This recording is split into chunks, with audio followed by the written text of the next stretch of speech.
안녕하세요. 저는 고려대학교 안암병원의 소아청소년과 그 안에서도 신생아 분과 신생아 중환자 실장을 담당하고 있는 허주선이라고 합니다.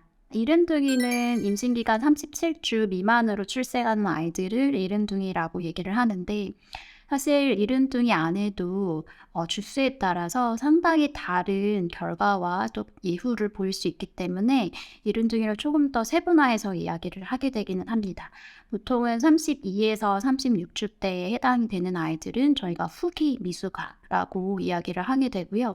32주 미만에 해당되는 아이들은 극소 미숙아, 그리고 28주 미만으로 출생하는 아주 작은 아이들은 초극소 미숙아라고 세분화하여서 이야기하고 있습니다. 아이들이 작게 출생하면 어떤 보호자분들 같은 경우에는 그냥 애기의 체중과 사이즈만 작다라고 생각하실 수가 있는데, 사실은 이 아이의 크기만 작을 뿐만이 아니라 그 안에 있는 모든 기관들이 다 미성숙하게 출생한 상황이라고 생각을 하시면 됩니다.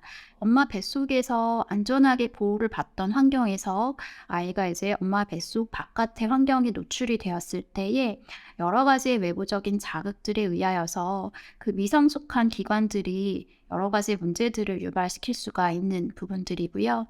사실 그다음에 안과적인 문제들, 폐에 대한 문제들, 장에 대한 문제들, 여러 전신에 대한 모든 기관들이 미성숙하게 출생하는 그런 상황이기 때문에 신생아 의사들의 중요한 역할은 사실 다른 어떤 특정 분과 기관만 확인하는 그런 의사들과는 달리 아이들의 머리 끝부터 발끝까지 전체에 대한 모든 신체의 기관들, 조직들을 잘 살펴주고 그 어느 하나에도 문제가 생기지 않는지 잘 확인하고 적극적으로 치료해 주는 것이 저희가 갖고 있는 다른 과와의 다른 점이라고 생각하시면 될 것 같습니다. 그런데 전체 출생아 중에서 이른둥이 아이들이 차지하고 있는 부분은 상당히 많이 증가되고 있는 상태를 보입니다. 그래서 1990년대에는 전체 중에 대략 2% 전후되는 아이들이 이른둥이였다고 한다면 최근의 데이터에서는 그 포션이 9% 이상까지 올라가는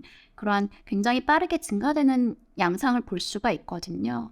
엄마의 임신 나이가 높아지는 고령 산모가 많아지는 것과 그다음에 이제 최근에 난임 시술이 많이 성행하고 있는데 난임 시술과 관련하여서 그런 다태아가 증가되는 부분들, 이런 여러 가지 이슈들이 영향을 미쳐서 이른둥이 분만들이 이제 증가되고 있는 그런 양상을 보이게 되고요. 그렇기 때문에 이제 저출산에 대해서 굉장히 포커싱이 맞춰져 있는 국가적인 그런 관심도도 이러한 이른둥이 아이들에게 또한 함께 옮겨줘야 된다라고 생각이 됩니다. 그래서 결국 아수를 늘리는 것도 중요하지만 이미 출생하였지만 여러 가지의 위험 요인을 가지고 있는 우리 아이들이 정말 건강한 케어를 받고 건강한 사회 일원으로서 잘 살아갈 수 있는 그 기반을 만들어주는 것 또한 정책의 측면에 있어서 상당히 중요한 부분이라고 생각을 하고 있습니다. 저희 안암병원에서는 지금 현재 보건복지부의 출산정책과에서 발주를 하고 신생아 학회에서 주관하여서 진행하고 있는 미숙아 지속관리 시범사업의 시범사업 기관으로서 함께 참여를 하고 있는 상황이고요.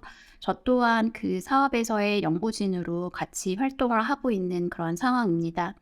말씀드렸다시피 이 아이들이 NICU에 있을 때에 정말 급성기의 그 치료들을 잘 받고 잘 생존하여서 퇴원을 시키는 것이 저희 신생아 의사의 1차 목표라고 한다면, 사실은 그것과 함께 더불어 너무 중요한 부분은 이 아이들이 퇴원한 이후에 가정 속에서 그리고 사회 속에서 잘 적응하면서 정상적인 아이들과 비슷한 성장과 발달로 잘 커가는 것, 그것을 도와주는 것이 또한 신생아 의사로서 굉장히 중요한 임무라고 생각을 하는데요. 기존에는 그런 아이들의 퇴원 이후의 발달을 각계의 병원에서 그리고 개인 의사가 담당을 해야 됐던 부분입니다. 그렇다 보니까 사실은 아이들의 외래 추정률이 상당히 저하되어 있는 그런 패턴들을 볼 수가 있었었고요. 이런 부분들에 있어서는 사실 각계의 병원이나 한 개인이 노력을 한다고 하여서 그것을 향상시키는 것이 상당히 어렵고, 국가적인 정착된 시스템 내에서 이 추정률을 올리는 것이 상당히 중요한 부분이 될 수 있습니다. 그러한 측면에 있어서 이제 신생아학회에서 그런 우리나라 아이들의 추적 관찰에 대한 중요성에 대해서 굉장히 큰 니즈를 가지고 있는 단계에서 이 아이들의 추적을 잘 할 수 있는 시스템을 만들어 보자. 라고 하여서 이제 현재 진행하고 있는 것이 미수가 지속관리 시범 사업이 되겠고요. 시범 사업 같은 경우에는 한 명의 코디네이터가 2개 또는 많게는 5개의 병원들을 순환하면서 그 각 기관 내에서 대상이 되는 이른둥이 아이들의 보호자들에게 직접 컨택을 하여서 아이들의 외래 일정을 조율해주고 외래를 계속 방문할 수 있도록 격려하고, 또한 보호자분들이 퇴원 이후에 아이의 상태에 대해서 뭔가 상담이나 면담이 필요한 상황이 생겼을 때에 그것을 좀 더 자유롭게 할 수 있는 연락의 루트들을 코디네이터 통해서 열어놓은 상태로 퇴원 이후 보호자 혼자서 감당하고 있었던 그런 육아에 대한 무게감들을 저희가 함께 감당해주는 그러한 개념으로서 활동을 하고 있는 상황입니다. 저는 이른둥이 아이들에게 있어서 이른둥이로 출생하지 않도록 예방하는 그것이 가장 중요한 부분 중에 하나의 주제라고 생각을 하여서 이른둥이가 가질 수 있는 여러 위험 요인들, 그러니까 이른둥이를 출생할 수 있는 위험 요인들에 대한 부분들을 초점을 맞춰서 연구를 진행을 하고 있는 그런 상황입니다. 그래서 하고 있었던 연구들 중에서는 엄마의 항생제 사용이 아이에게 어떤 영향을 미치는지, 그리고 저희가 요새 난임 치료를 많이 하게 되는데요. 그런 난임 시술과 관련된 부분들이 조산아이뿐만 또 조산아로 출생했을 때의 아이들의 예후에 어떤 영향을 미칠 수가 있는지, 그리고 요새 이제 저희가 여러 가지 환경에 대한 이슈들이 많이 생기게 되는데 그런 미세먼지나 또는 환경의 온도에 대한 부분들이 조산아의 분반에 어떤 영향을 미치는가, 그리고 최근에는 제 상과 그리고 치과에 계시는 치주과 교수님과 같이 합동으로 하여서 진행하고 있는 연구는 산모들 중에서 이제 치주염을 앓고 계시는 부분들이 상당히 많으신데요. 치주염 자체가 굉장히 만성염증의 상태로서 아이들의 조산에 상당히 큰 영향을 미칠 수가 있는 부분인데 이 부분들이 사회적으로 많이 간과되고 있는 부분이기는 합니다.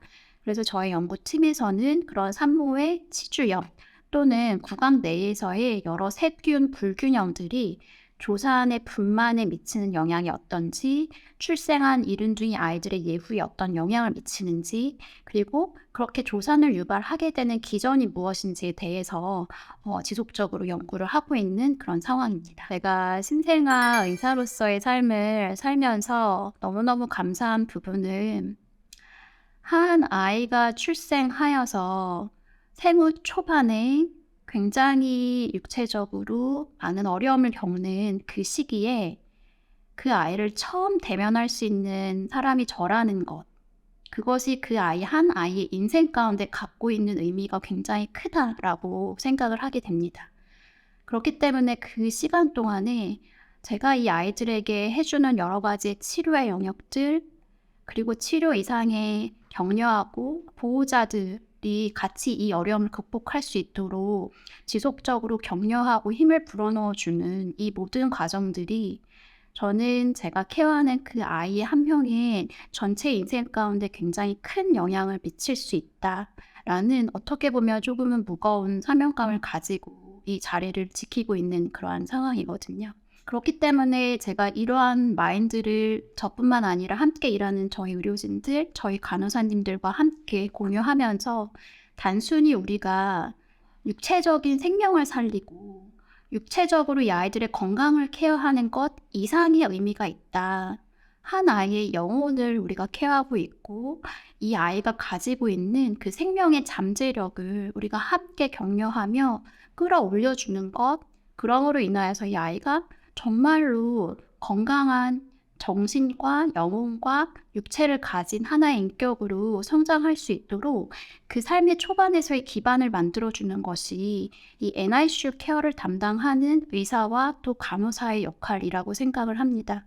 앞으로도 그러한 사명을 가지고 아이들을 케어할 것이고, 저희 고대 안암병원에 오는 많은 아이들과 또 거기에 함께하는 보호자들이 이러한 저희의 마음들을 같이 누림으로 인하여서 너무나도 힘들지만 하지만 함께하는 사람이 있다라는 그 동역하는 함께하는 사람이 있다라는 그 힘을 가지고 이 시간들을 잘 버티고 인내하여서 정말로 건강하고 아름다운 하나의 인격으로 자라가는 것들을 같이 소망하며 바라볼 수 있는 그 자리가 저의 자리라고 생각하고 그렇기 때문에 이 일이 너무나도 귀하고 앞으로도 그러한 사명감을 가지고 이 자리를 지킬 생각입니다.